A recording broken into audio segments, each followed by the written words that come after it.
안녕하세요. 저는 공학을 전공으로 하고 IT 업계에서 일하는 30대 평범한 남성입니다. 이런 이야기를 전하게 될 줄은 몰랐는데 살아오면서 저와 같은 평범한 사람에게도 참으로 별난 일들이 생긴다는 것을 느낍니다. 어쩌면 곰같이 어리석게 살아온 탓인지도 모르겠네요. 제가 잘못 살아온 것인지 운이 없어 잘못된 인연을 맺은 것인지 알 수 없지만 어느 여자를 만나 고된 후회를 하게 되었습니다. 그리고 그 사건으로 전생에 처음으로 복수의 감정을 느끼게 되었습니다. 그 상처를 내게 남긴 것은 다름 아닌 제 아내였습니다. 이제는 전와이프가 된 그녀와 저는 소개팅을 통해 만나게 되었습니다. 남자들만 득을 즐기는 공대를 벗어나 난지라도 있는 IT 업계에서 일하다 보니 나는 보통 연애할 만한 기회가 없었어요. 어딘가에 주변에 여자가 있어 연애를 해보려면 연분을 만들어야 하는데 늘 남자들에 둘러싸여 있어서 그럴 수가 없었죠. 그렇게 30이 넘도록 나이만 먹은 나는 어느 날 직장 동료의 소개로 소개팅을 나가 환가, 중소기업에서 마케팅 디자이너로 일하는 그녀를 만나게 되었어요.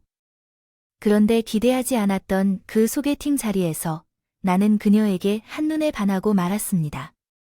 소개팅에서 이상형을 만날 줄 몰랐던 나는 기대 이상의 만남에 마음이 설레일 수밖에 없었지요. 다행히 그녀도 제가 나쁘지 않은 것 같아요. 그래서 우리는 다음 만남을 이어가게 되었고 우리 사이에는 적당한 3살 차이가 있어서 자연스럽게 연인이 될 수 있었습니다.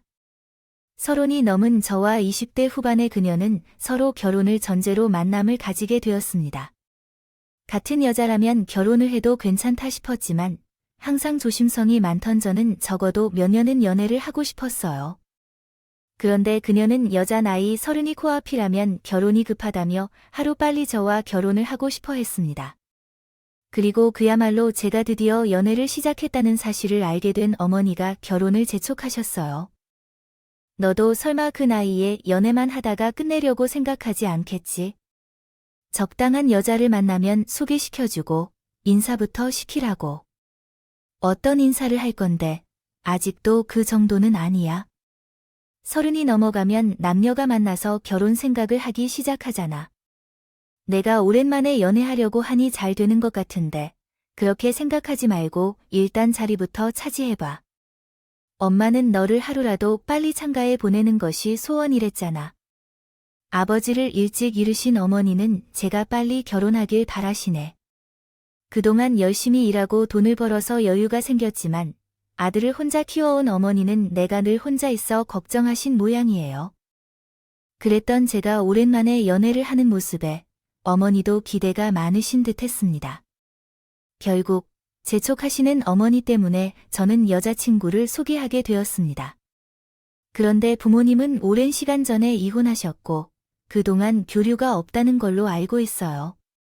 현재는 혼자 살고 있는데 아버지는 연락이 끊긴 지 오래되었고 엄마는 연락처는 알고 있지만 연락하거나 지내지 않아요. 20살부터 계속 혼자 살아오고 있어요. 나도 혼자 자식으로서 괴롭히기 위해 이런 이야기를 하는 게 아니라 내가 잘하면 된다는 걸 알고 있어요. 사실 지연에게는 가슴 아픈 가정사가 있었습니다. 부모님이 오래전에 이혼을 하시고 조부모님 손에 자라다가 조부모님이 돌아가신 후로는 계속 혼자 살아오고 있어요. 그래서 있었거든요. 늘 외롭게 지낸 지연이는 하루 빨리 결혼을 하고 싶어 했어요. 우리 어머니도 그런 상황을 들어주셨고 다행히 그 일을 문제 삼지 않았습니다. 오히려 마음이 맞으면 빨리 결혼을 하기를 바란다고 하셨죠. 그래서 둘 다 어린 나이도 아니니 올해 안에 시골 여인 그쪽 집에서 따로 허락을 받아야 할 필요는 없고 우리끼리 빨리 끝내자고 했어요. 내가 마음이 조급해서 말이죠. 어머니는 장사 수위가 좋으신 만큼 원래 추진력이 좋으시다는 걸 알았지만 그때는 왠지 더 급해 보였던 것 같아요. 그렇게 지연이를 직접 만나보신 어머니는 바로 결혼을 허락하셨고 결혼 준비를 전적으로 도와주시겠다고 하셨어요. 저희 결혼을 서둘러 하라고 하셨어요. 제가 따로 생각 안 했었는데 어머니께서 갑자기 결혼 준비를 하게 해주셨어요. 하지만 결혼 준비를 하면서 생각보다 어려운 일이었어요. 결혼 준비하다 보니 어머니와 여자친구 사이에 갈등이 생겨버렸어요. 어머니는 어머니대로 며느리에 대한 욕심이 많으셔서 여자친구에게 많은 것을 바라셨고, 여자친구는 그렇게 어머니가 하시는 것들을 불편해했어요. 안 되는 게 이것도 있고 저것도 있다면 내가 어떻게 하라는 거야? 라며 이야기를 했던 거죠. 어머니께서 제가 선택한 아파트를 모두 다 안 된다고 거절하셨는데, 구경해 볼 수 있는 아파트를 겨우 약속 잡았는데 가격을 듣고 바로 나가실 것을 요구하셨어요. 거 보고 내가 얼마나 황당했는지 알아? 그러게, 그 집은 너무 비싼 것 같아. 그랬잖아. 돈이 모자라면 오빠가 더 보태면 되지. 그리고 애초에 우리가 살 집인데 왜 자꾸 어머니가 간섭하시는 거야? 그래도 엄마가 구해주시는 집인데 엄마 의견도 들어봐야지. 오빠, 나 너무 힘들어. 그냥 우리 마음대로 하면 안 돼. 오빠가 어머니한테 말 좀 잘해봐. 집을 구하는 문제부터 예식장의 신혼여행지까지 어머니와 지연이의 의견은 늘 정반대였습니다. 어머니는 생각하는 예산에서 전세로 집을 구해주려 하셨고, 지연이는 처음부터 빚을 내더라도 좀 더 넓은 평수에 매매를 하고 싶었습니다. 신혼 살림을 할 때에는 때 빼고 광낼 필요가 없어요. 집은 가격이 좋을 때 사는 것이 좋고, 아이가 생기면 그때 생각하면 돼요. 여러분들이 아이가 생기면 그때 어른이 집을 사줄 테니까 신혼집은 그냥 전세에서 시작하세요. 그리고 괜히 신혼여행에 돈을 쓰지 말고 차라리 결혼식을 제대로 해야 해요. 손님들을 모시는 자리인데 부족하면 안 돼요. 평생 장사하며 지인이 많으셨던 어머니는 결혼식을 좋은 곳에서 하고 싶어 하셨고, 헤어진 부모님을 부를까 걱정할 정도로 결혼식에 대한 기대가 없는 여자친구는 차라리 그 돈으로 신혼여행을 제대로 떠나고 싶어 했어요. 한 달 동안의 유럽 여행 같은 말인가요?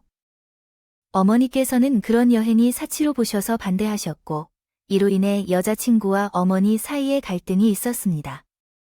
덕분에 제가 중간에서 이도저도 못하고 골머리를 앓았어요. 어머니께서는 어머니대로 여자친구를 타박하시고, 여자친구는 제 앞에서 시어머니의 시집살이가 서러워한다며 투정을 부렸습니다. 어머니 정말 너무하시지 않아요? 내가 뭘 하겠다고 하는 건 다 반대하시잖아. 아이를 낳으면 집도 주시겠다는 건 또 뭐야? 그럼 아이가 안 나오면 평생 전시살이라는 건가요? 게다가 한 번뿐인 신혼여행인데 왜 내 마음대로 못해? 어머니야말로. 어머니는 어머니 욕심에 결혼식을 크게 하자는 거지. 나는 결혼식도 필요하다고요. 오빠와 저는 결혼을 하는데 어머니가 모든 것을 마음대로 하려고 해 그냥 둘 거예요. 여자 친구를 소개하니까 어머니를 설득해야 했어요. 오랜 설득 끝에 집 건강에 대해서는 어머니의 의견을 따르기로 했습니다. 결혼식과 신혼여행은 여자 친구의 의견을 따르기로 결정했어요. 어머니가 어느 정도 양보해 주셔서 다행했지만 결정을 내리는 일이 왜 이리 어려울까요? 벌써 결혼식을 올려 사는 것 같아서 정말 피곤하죠. 그래, 결혼식은 너희 마음대로 하세요. 어차피 사돈이 오실지 안 오실지도 모를 텐데 결혼식이 얼마나 중요하겠어요. 너희가 잘 살기만 하면 되는 거니까. 지연이에게 너무 의지하지 마세요. 그대로 따르라는 말대로 다 해주면 귀찮은 일은 당신만 힘들어지겠죠. 부부는 서로 맞춰가며 살아가야 합니다. 한쪽이 계속 끌리면 안 될 것 같지 않나요? 어쨌든 결혼을 해야겠다는데 굳이 내가 양보하게 할 필요는 없어요. 결혼 생활은 내가 준비해야 합니다. 어머니는 결혼 후에도 내게 간섭을 하지 않을까 걱정하시는 모양입니다. 몇 번이고 당부를 하셨다고 하더군요. 그것을 보면 어머니는 며느리를 마음에 들어하지 않는 것 같아요. 하지만 결혼 반대는 안 하신다고 하니 저는 좀 의아했어요. 그럼에도 불구하고 어머니 덕분에 결혼식을 잘 치를 수 있었고 아내가 원하는 대로 유럽으로 한 달간 신혼여행을 떠날 수 있었습니다. 그녀가 평생 꿈꾸던 유럽 여행을 하러 가게 됐는데요. 와이프의 자세를 보니 어머니를 설득하는데 성공했다는 생각이 들었습니다. 그래서 우리는 유럽으로 행복한 신혼여행을 떠났습니다. 그러나 막 신혼여행을 즐기려고 했던 순간 한국에서 비밀이 전해졌습니다. 어머니가 돌아가셨다는 소식이었죠. 이한성 씨로 대신해서 이 병원입니다. 조정혜 씨가 돌아가셨습니다. 지금 병원에 와주셔야 합니다. 그게 무슨 소리예요?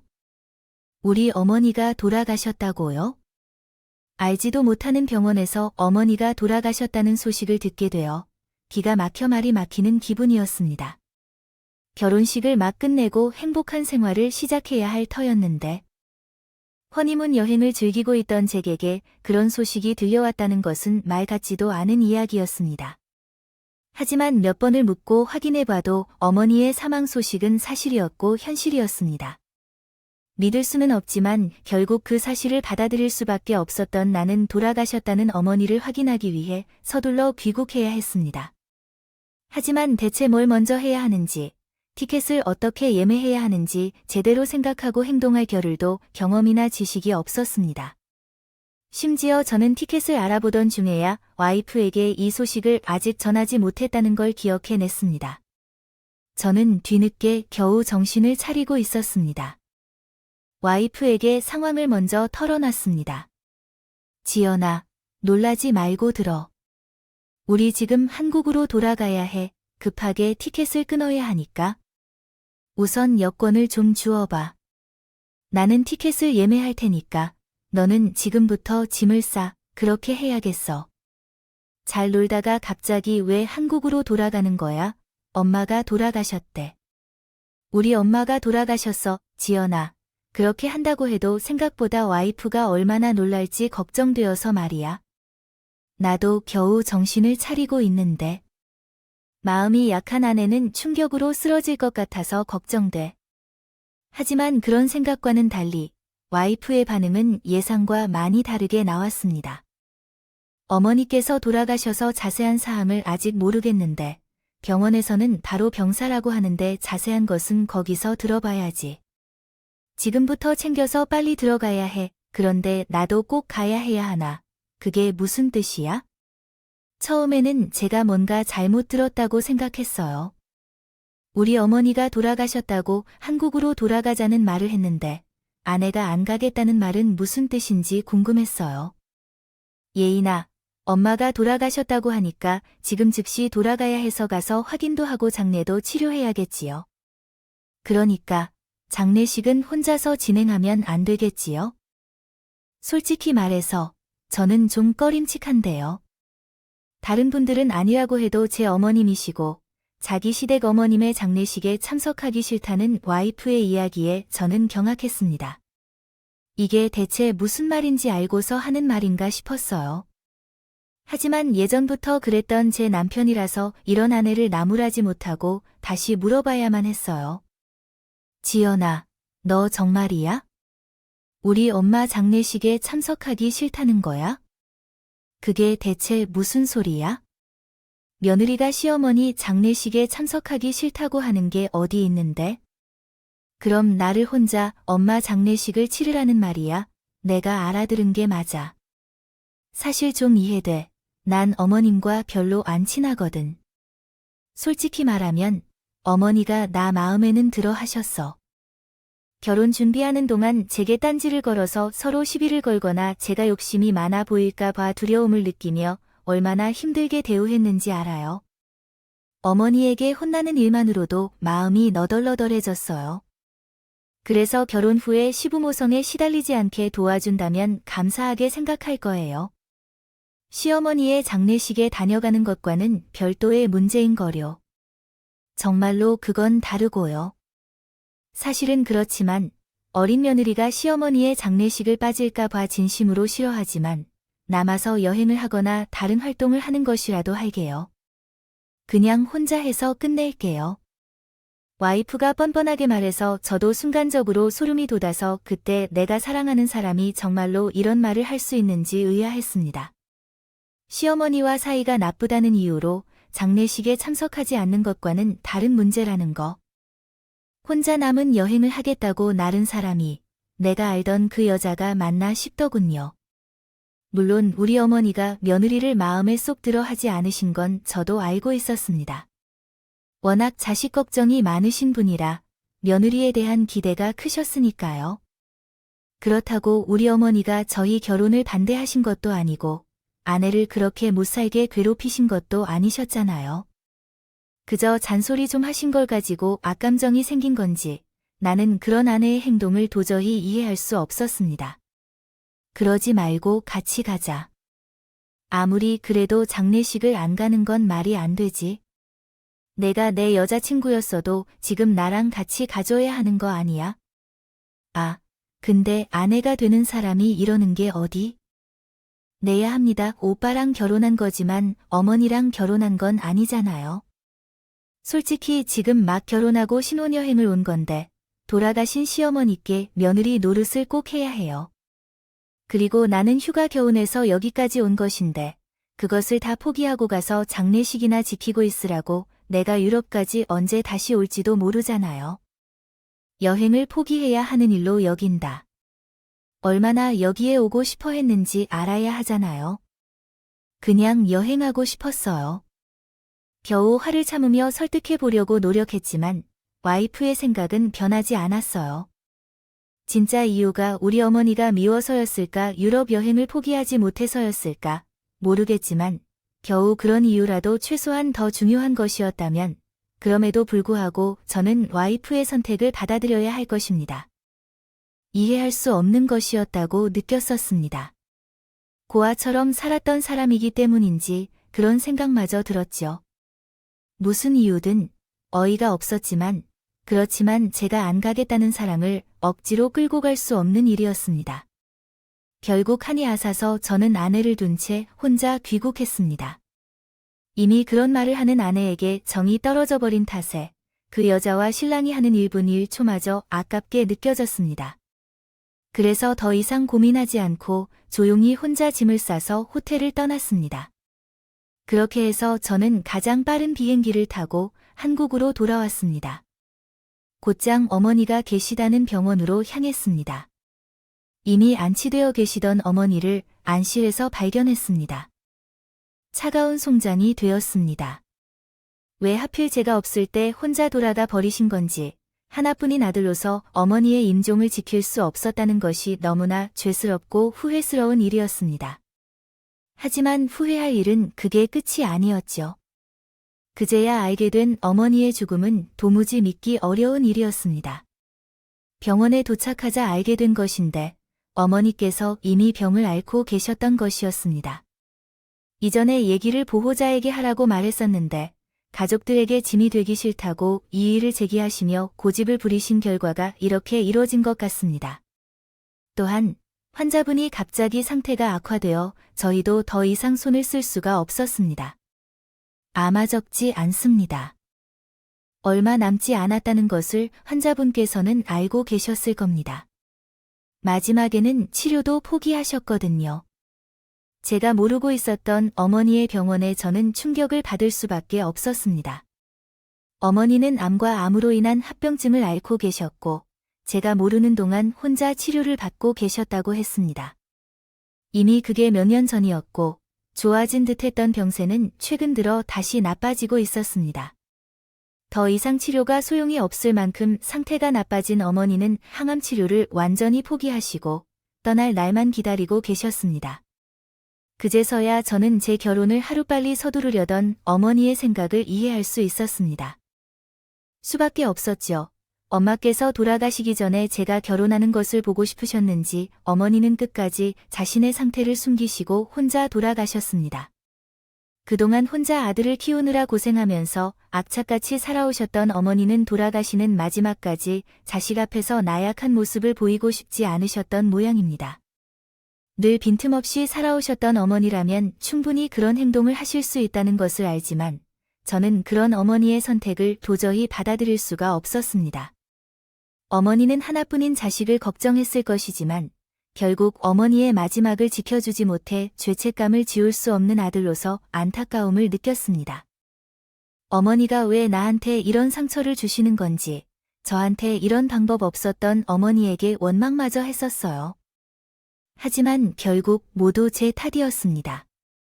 그동안 어머니가 병을 앓으신지도 모르고 결혼 준비하느라 어머니가 어떤 상황이신지 살피지 못한 것이 제 탓이었죠.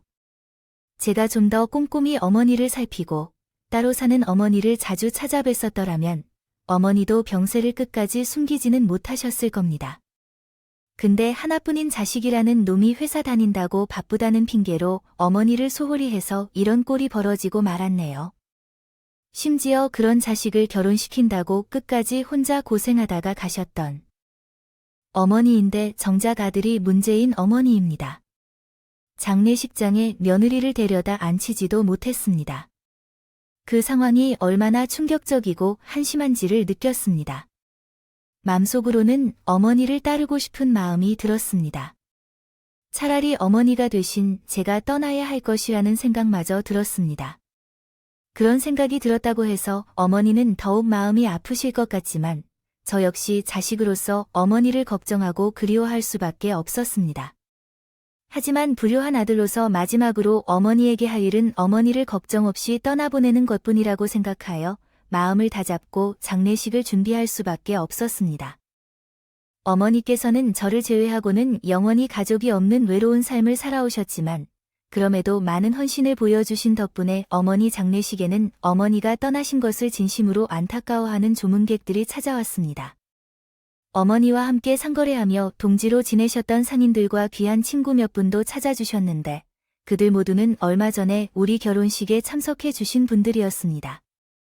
겨우 한 달간의 시간 동안 제 결혼식과 어머니의 장례식을 치르며 같은 손님을 맞이하고 있는 나의 심정은 말로 표현할 수 없이 안타까웠습니다. 사람들은 제가 이런 애틋한 심정인지 쉽게 이해하지 못하는 것 같았어요.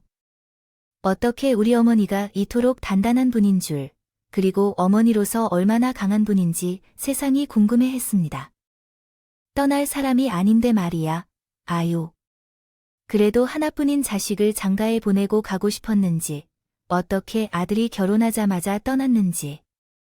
이만큼 버텼으면 손주를 보는 것도 기다리다 가지. 그러게 말입니다. 다 제 부족이네요. 아니, 근데 며느리는 어디 갔는데? 밖에도 안 보이는 것 같던데, 같이 안 왔어? 그게 충격을 받았는지 너무 울다가 쓰러져서요.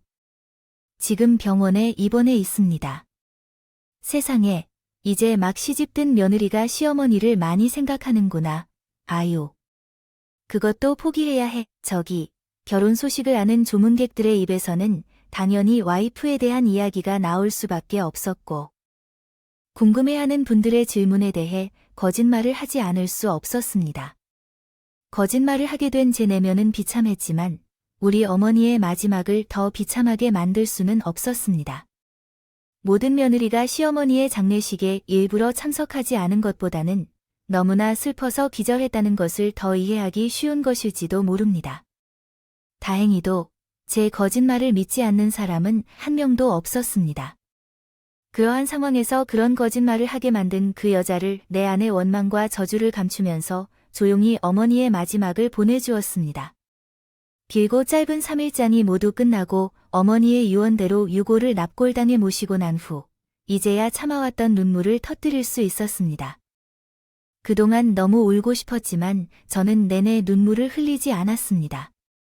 어머니를 혼자 떠나보내다는 죄책감에 겨우 그런 여자를 며느리로 맞이한다는 죄송함에 제가 어머니 영정 앞에서 슬퍼할 자격이나 되나 싶었어요. 그러나 이제 우리 어머니를 보내드렸다는 사실이 와닿자 저도 더 이상 눈물을 참을 수가 없었습니다. 그렇게 제가 어머니의 납골당 앞에서 혼자서 눈물을 한없이 흘렸어요. 어머니를 그리워하는 제의 슬픔은 어느새 아내를 향한 분노로 변해 있었습니다. 이런 여자와 결혼을 한 것이 어머니 곁을 비우고 어머니를 보호하지 못했다는 생각에 나의 와이프라는 그 여자를 도저히 용서할 수가 없었습니다. 대체 왜 그 여자는 장례식에 참석하지 않았을까? 저는 도저히 이해가 되지 않았어요. 다만 확실한 것은 그 여자에게는 여전히 내가 되는 사람이라는 것이었습니다. 이제 그동안 나타난 내 무기한 기다림 때문인지 혹은 내가 자신을 놓아주지 못할 것으로 생각해서 그런 것인지 자기가 그런 짓을 하더라도 내가 자기와 헤어지지 못할 것이라고 확신하는 것이었습니다. 그때서야 나는 그동안 내가 얼마나 호구스럽게 행동했는지 깨달았습니다. 나는 사랑한다고 생각해 다 해주고 싶었던 내 진심이 그 여자에게는 아무런 의미가 없었다는 것이 너무 분명해졌습니다. 나는 그 여자에게 제대로 복수할 수 있었으면 좋겠어요. 어머니의 죽음은 그 여자의 탓도 아니며 그 여자에게 복수하는 이유가 되지 않았습니다. 우리 어머니께서 돌아가셨지만 저는 살려낼 수 없었지만 적어도 이 비참함과 모멸감을 돌려줄 수 있을 것이라고 생각했습니다. 그래서 제가 복수의 칼을 닦으며 그 여자가 돌아오기만을 기다리고 있었습니다. 장례가 끝난 후 일주일이 지난 후에 완전히 여행에서 돌아온 아내는 어머니의 장례 처리에 대해 물어왔고 자신이 어머니의 유산에 대해 궁금해한다고도 했습니다. 장례식은 잘 치러졌어. 그러니 이제 어머니 유산은 오빠가 받는 거야. 얼마나 받을지는 봤어? 변호사를 만나봤어. 상속세 등 계산도 해봤어? 어머니의 재산이 상속세를 거의 내지 않을 정도라면 지금까지 돌리지 않았을 텐데요. 그런데 알았다면 어머니가 살아계실 때에 편법으로 돌리는 게 더 낫겠죠. 차라리 제 명의로 돌려주셨다면 어땠을까요? 좀 아쉽군요. 정말 여자들이 어디까지 뻔뻔할 수 있는지 모르겠습니다. 그 여자의 말 한마디마디가 너무 기가 막혀서 대꾸를 할 수가 없었어요. 웃으면서 대화를 이어가야 할지, 울면서 욕을 해야 할지 혼란스럽더군요. 그래서 잠시나마 감정을 참기로 결정했어요. 앞으로 그 여자를 짓밟을 일은 아직 먼 미래의 이야기니까 일단 참기로 했죠. 그 여자에게 연결돼 있는 어머니의 재산을 위해 목록을 보면서 그 모든 게 그 여자의 몫이 될 것이라는 허황된 희망을 품게 할 생각이었습니다. 추락시키려면 최대한 높은 곳에서 날려야 하니까요. 세금이 무슨 걱정이야. 엄마가 남긴 돈이 얼마나 있는데 내가 몰랐는데 엄마가 가진 재산이 더 많더라고. 부동산도 꽤 있고 예금도 수십억이더라 뭐. 진짜야? 어머니가 돈이 그렇게 많으셨어? 세상에 근데 우리 앞에서는 해줄 만큼 해줬다고 더 달라고 하지 말라고 하시더니 어머니 진짜 너무하시다. 그 정도로 여유 있으셨으면 우리 전세 말고 그냥 매매로 해주셔도 되는 거 아니야? 아우 무슨 욕심이신지 하나뿐인 아들한테도 아끼시네. 그래도 다 이제 우리 것이니까 더 이상 서운할 것도 없어. 지연아, 너 갖고 싶은 거 있으면 생각해봐. 나 다 해줄게. 정말 진심으로 내가 원하는 거 다 해줄 거야. 당연하지. 이제 우리 재산만 수십억이야. 돈이면 못할 게 뭐가 있어? 아, 너 일 그만두고 싶다 그랬었지? 야, 이래서 그냥 회사 관두고 집에서 쉴래. 아이도 곧 가져야 하고 그동안 일 때문에 스트레스 많이 받았잖아. 그렇기 때문에 여행 더 하고 싶다고 한 내 마음도 이해해. 처음에는 좀 섭섭하기도 했는데 오랜만에 그럴까 싶더라고. 그동안 지연이 내가 회사 다니면서 받은 스트레스가 안프레스트 좀 많았어. 이제 스트레스 받을 것 없이 그냥 회사를 그만두어. 내가 너를 평생 먹여 살려줄게. 정말 오빠, 진짜 너무 사랑해. 달콤한 가만히 앉은 제설에 금방 넘어오는 그 여자를 보니 참 얄팍한 사람인 것 같다 생각이 들었습니다. 나였다면 그런 말을 들어도 진심인지 궁금했을 것 같은데 제가 정말로 어머니의 장례식일로 섭섭한 생각이 없는 줄 아는 것인지 자기의 잘못은 하나도 생각하지 못하고 어머니 덕에 호강할 생각만 하고 있더군요. 덕분에 속이기 쉬운 저는 고마운 노릇이었지만 그동안 여자의 이런 얄팍한 면을 왜 모르고 있었을지 속이 아릴 만큼 후회스러웠습니다. 이제 와서 후회를 해봤자 전부 제 잘못이겠죠. 제 잘못을 바로잡기 위해 저는 노력할 수밖에 없었습니다. 그 여자는 제가 일을 그만두라고 말을 하고 바로 하루 만에 회사에 사직서를 내고 왔습니다. 평소 제가 부탁하는 일은 늘 미뤄두더니 그런 건 또 속전속결로 해결해버리는 게 어이가 없더라고요. 하긴 누구나 돈 많은 백수 인생을 꿈꿀 테니까. 당장이라도 회사를 때려치고 싶었겠죠. 덕분에 저는 손쉽게 1단계 복수를 끝낼 수 있었습니다. 그동안 그 여자가 겨우 그런 회사를 억지로 버티고 다닐 정도였던 걸 보면 나중에 가서 다시 취직을 하기는 뻔한 일이었습니다. 한동안 백수 신세를 면하지 못할 거라. 생각해보니 겨우 1단계의 복수 준비를 끝낸 나는 다음 복수를 준비했다. 어떻게 해야 복수가 이루어질지 오랫동안 고민했지만 사실 나조차도 방법을 잘 모르겠었다. 별다른 것도 가지지 않았고 잃을 것도 없는 여자였기 때문에 복수가 쉽지 않았다. 그렇다면 그 여자의 최후가 꽤나 불길한 이야기였다. 그렇다면 나는 그 여자와 헤어지는 것이 그 여자에게는 최고의 복수가 될 것이라고 생각했다. 나는 그 복수도 쉽게 할 생각은 전혀 없었고 이런 여자가 나를 진심으로 사랑할 리도 없을 것 같았다. 아마도 그가 나와 결혼한 이유는 적당한 경제력 때문일 것으로 생각했다. 그런 여자에게 다른 남자가 나타나게 된다면 과연 이 여자가 그냥 있을 수 있을까요? 그래서 저는 이런 일을 전문으로 해준다는 심부름 센터를 찾아가 도반치되었습니다. 그리고 이 여자에게 남자를 붙이기로 결정했죠. 이 여자가 나를 두고 바람을 피우게 하는 것, 그게 제가 생각한 두 번째 복수였습니다. 괜히 제 돈을 들여서 그 여자 좋은 일을 해주려는 생각은 아니었고, 적당히 외도 증거를 만들어서 이혼할 때 쓸 수작도 아니었습니다. 저는 조금씩 그 여자의 목을 조이는 생각이었습니다.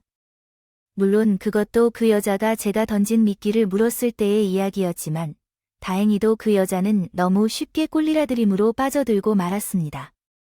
좀 기분이 상하실지 모르겠지만 그렇게 어렵지도 않던데요. 모델 최신 남자. 하나 붙이니 금방 걸렸어요. 적당히 기분 내고 서서히 작업하고 있으니 그 아마 며칠 안에 넘을 것 같습니다. 완전히 방까지 잡을까요? 이렇게 하면 확실한 증거도 생길 테니까요. 만약 그렇게 하기 싫으면 그냥 적당히 스킨십이나 해결될지도 알고요. 어떻게 하시길 원하세요? 되도록 확실한 게 좋을 것 같아요. 그러면 남자 쪽이 압박하지 않고 여자가 원하는 만큼 진행하는 것이 좋을 것 같아요. 여자가 어디까지 가고 싶어 할까요? 궁금해요.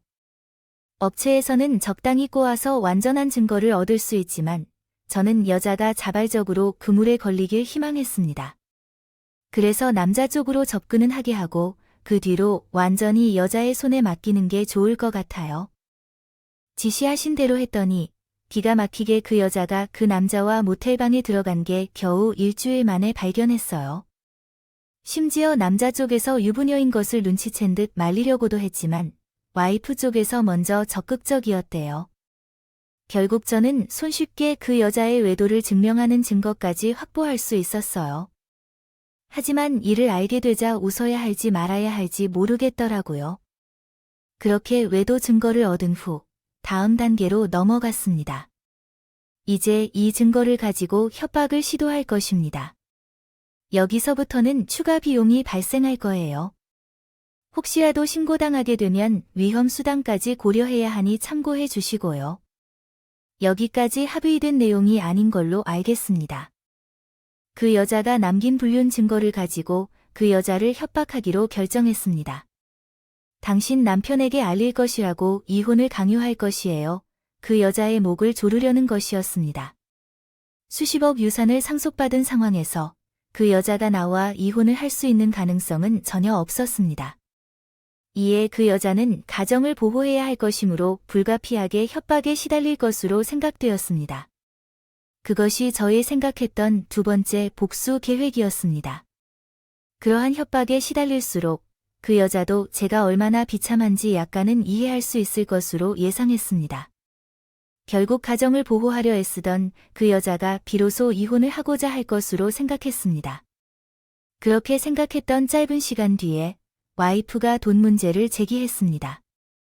돈을 가지고 협박범의 입을 다물게 하려는 의도가 분명히 드러났죠. 오빠, 유산 정리는 언제쯤 해야 되는 거야? 아직 멀었어. 아무래도 좀 시간이 걸리겠지. 세금을 줄이려고 하다 보니 일이 쉽지가 않아. 급한 일도 아니고 천천히 하면서 몇 억이라도 아끼는 게 나을 것 같아. 근데 왜 그래? 무슨 일이야? 아니, 그냥 요즘 일도 안 하는데 지출이 없으니까. 오빠에게 카드 쓰는 게 미안해서 내가 돈을 조금 주면 마음이 편할 줄 알았어. 미리 줄 돈이 필요하면 내 카드를 쓰면 돼. 왜? 무슨 사고 싶은 거라도 있는 거야? 있으면 같이 가서 사줄게. 아니야, 사고 싶은 게 없어.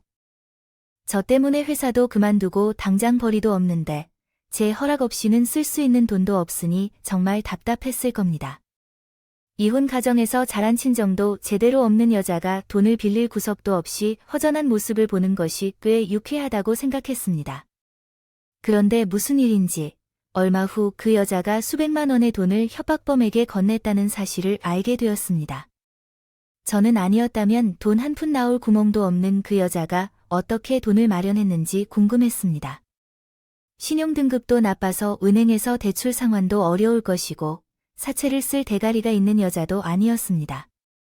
그러나 알고 보니 그 돈은 연락을 끊은 자신의 친정 어머니의 주머니에서 돈이 발견되었습니다. 결혼식에는 자신의 어머니를 부르지 않는 고집을 부리던 여자가 오랜만에 친정 어머니에게 연락을 했던 것을 알게 되었고 500만 원을 입금했다는 장모의 문자를 받게 되었습니다. 이로써 제 세 번째 복수가 이루어졌습니다.